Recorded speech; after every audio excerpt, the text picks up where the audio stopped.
little sweetie's tuckered out from her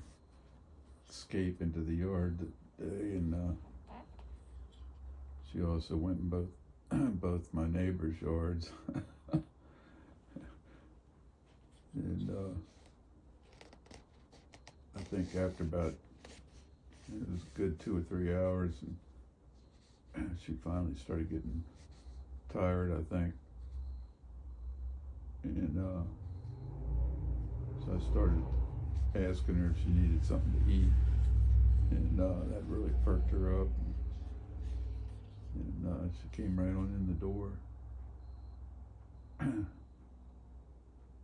But she escaped, I think, 3 times before, but she came back in,